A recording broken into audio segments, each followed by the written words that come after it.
Welcome to Crawmen, what you would do when someone whom you loved more than anything betrays you. This story begins with a black man walking at night. Suddenly, a car starts following him. The black man changes direction to avoid it, but suddenly, someone attacks him, makes him unconscious, and stuffs him into the trunk of the car.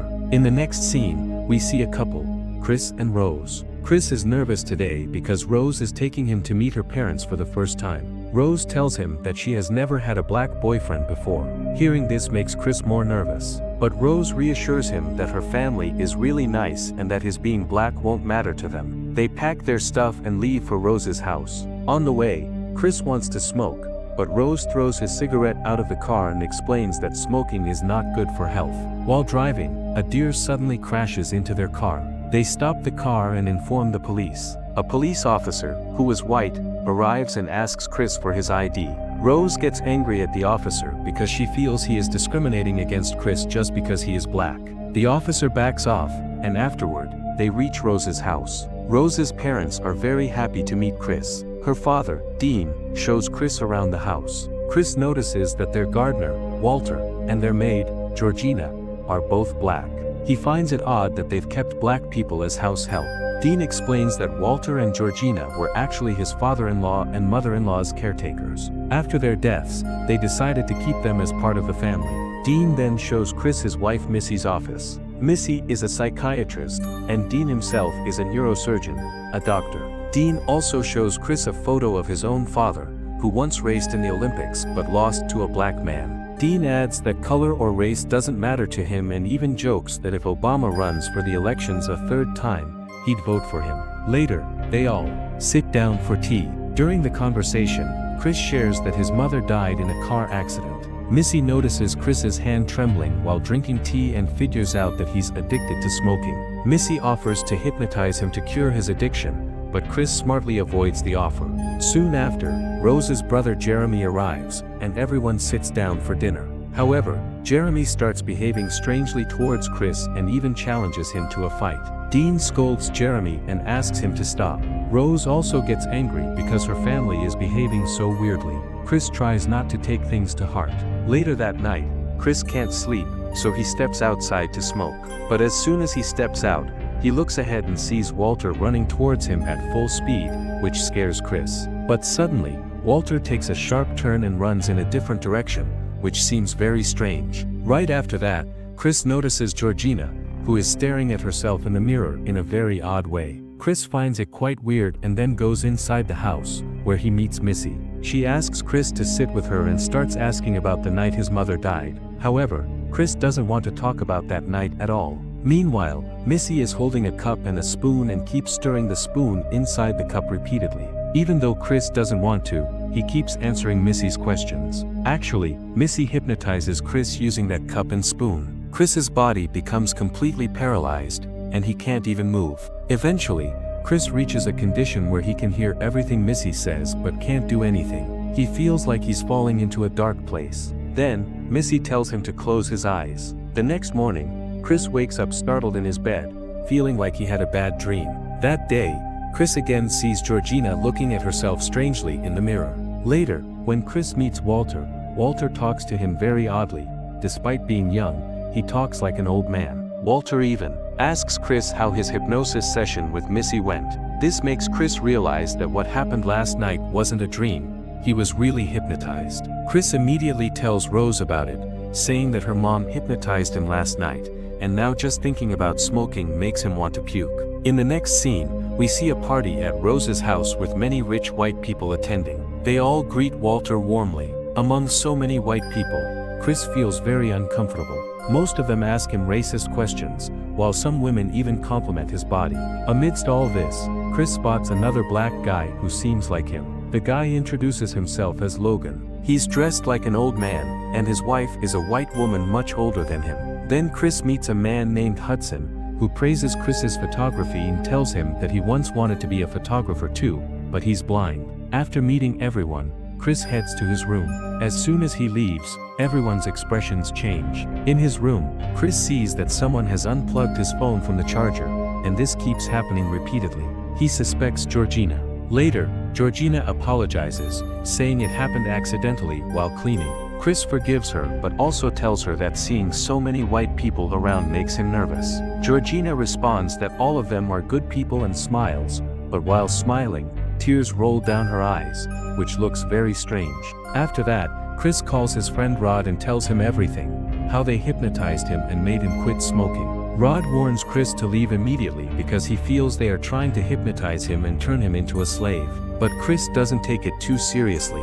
Later, Chris attends the party again, where everyone asks him about the pros and cons of being African. Instead of answering, Chris asks Logan to share his views. Meanwhile, Chris secretly clicks Logan's photo because he feels like he's seen him somewhere before. While clicking the photo, the flash was on. As soon as the flash hits Logan, his expressions change, and he attacks Chris. He repeatedly tells Chris to leave. At this point, Chris feels that something is definitely wrong here. Later, we see that Missy gives Logan therapy, and Logan becomes normal again. He apologizes to everyone and leaves. Now, Chris starts talking to Rose a little away from the house and tells her that he doesn't feel right here and wants to leave.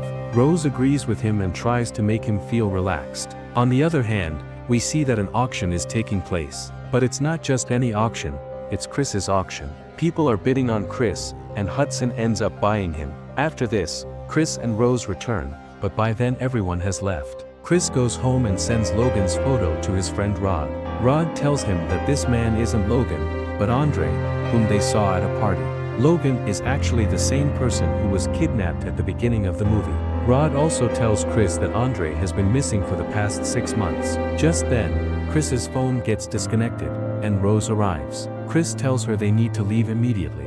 Rose starts packing. Meanwhile, Chris opens a closet and finds many photos of Rose with different black men. There are also photos of Walter, Georgina, and Logan. Chris realizes that Rose had many boyfriends before him, while she had claimed that Chris was her first boyfriend. He is frightened. He rushes downstairs, where Rose's family blocks his way. In anger, Chris asks Rose for the car keys. Rose pretends to search for them nervously but later reveals that she had the keys all along, she just didn't want to give them. Chris tries to escape, but Missy hypnotizes him again using the same cup and spoon. Chris feels paralyzed again, and the family drags his body away. The next day, Rod tries to call Chris but gets no response. He goes to his department's officer and explains that some white people hypnotized his friend and probably kidnapped him, but the officer doesn't believe him and laughs at him. Meanwhile, Chris regains consciousness and sees a video playing on the TV.